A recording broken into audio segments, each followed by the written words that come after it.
If you're not confident in an interview, the interviewer will think you're lying. My name is Sarah Camillo, and I'm a certified career coach and resume writer with 15 years of recruiting experience. So if you're not prepared in the right way for an interview, you're just getting in your own way. Preparation prepares confidence, and confidence makes you likable. So on the flip side, when you're not confident, you come across timid and sometimes ingenuine, and again, they're going to think you're lying. So in other words, you're getting in your own way. So let's talk about how to get out of your own way. Let's start with the day of the interview and how to prepare in the right way. Sleep. Make it a priority. That's all I have to say about that. Now, if you have an on-site interview, let's talk about that. You want to make sure you have your outfit laid out the day before. Make sure it looks good, you feel good in it, it's clean, it's not wrinkled. And this includes your shoes too, and your jewelry, and how you're going to do your hair. All of that should be prepared and decided the day before. You should also have some copies of your resume. That's still a thing. Bring some copies of your resume, multiple copies, to your interview.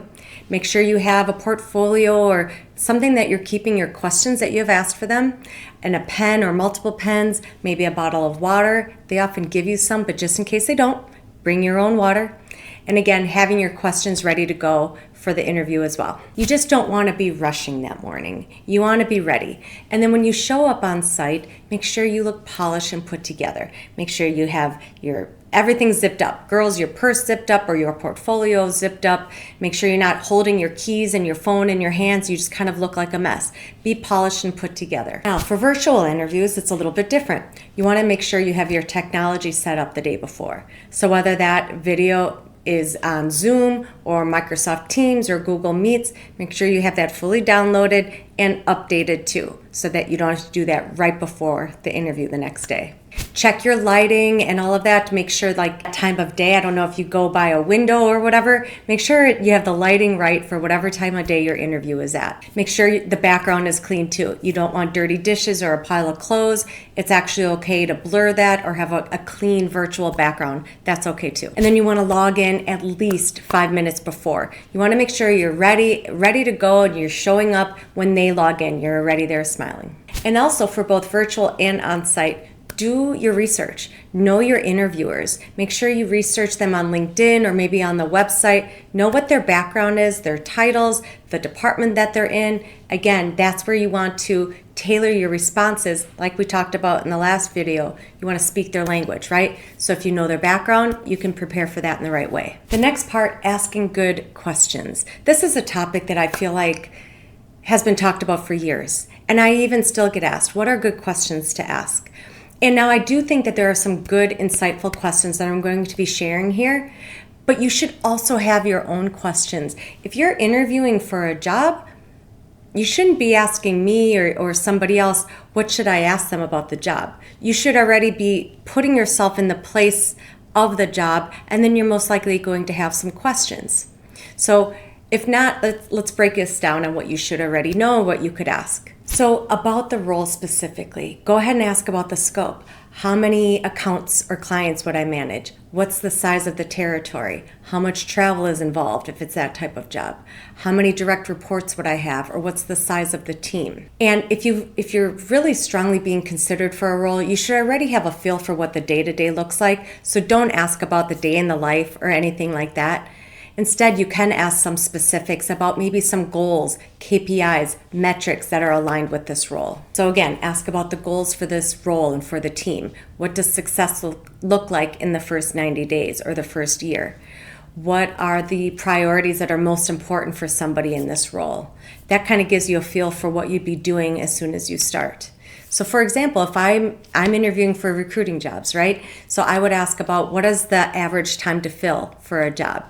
How many roles or how many recs would I have to handle on my own? How many jobs did the team fill last year? So that gives me a feel for the scope and how much they're doing on an annual basis. Now, here are some other just strong questions that you can ask that makes it really conversational and show that you really have thought about yourself in this role. How would you describe the company culture in 1 to 2 words? So personally, I like to ask about the company culture, and I like to ask everybody that I interview with the same question and then compare notes that way.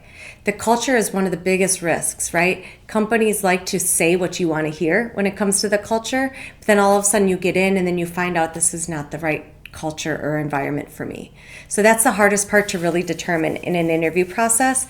So asking the same question over and over and comparing notes is a great way to help you identify that. Also, what are the challenges somebody in this role would face right away? I like this one. When was the last time somebody on this team was promoted and into what role? So that gives you a feel for how often, people do get promoted, especially if they say, oh, we're really all about growth and development and promotions. But then they say, we haven't promoted anybody in 3 years. That's saying a lot, right?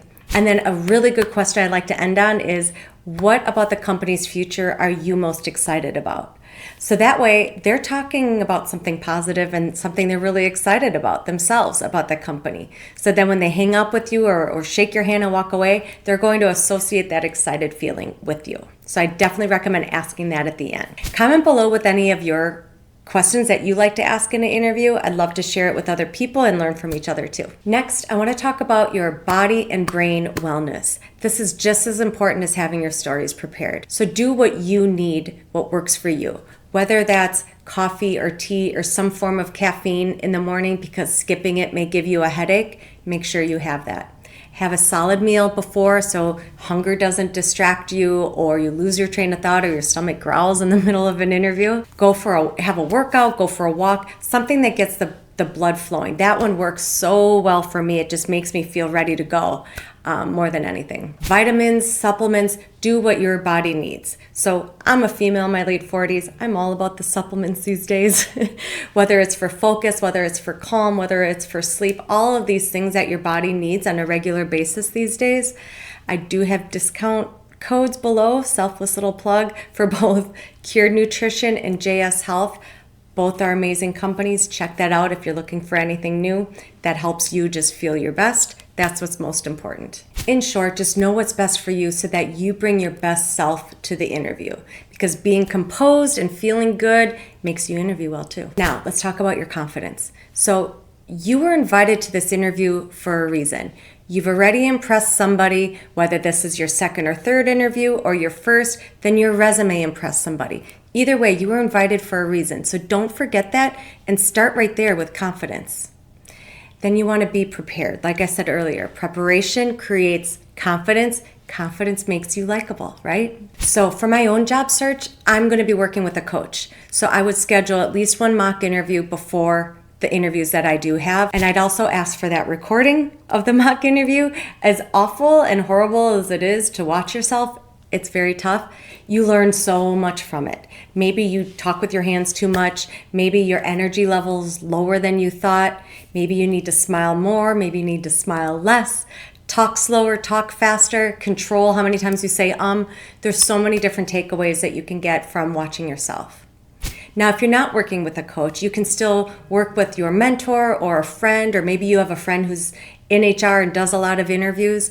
Ask them for some help or ask them to do some practice. Another option is recording yourself, either through an AI platform or on your phone, and again, watching yourself. You are your own worst critic for sure, but any kind of takeaway that you can get, it's going to be really, really valuable for you. Now, when you're doing this practice, don't just go through the motions. You want to keep in mind that you're competing against internal employees, or for me, people who have been recruiting in a traditional role the last 6 years versus owning their own company the last 6 years. So I'm going to know my edge. For me, my edge is I understand candidates way different than any recruiters do. I know their frustration of being ghosted.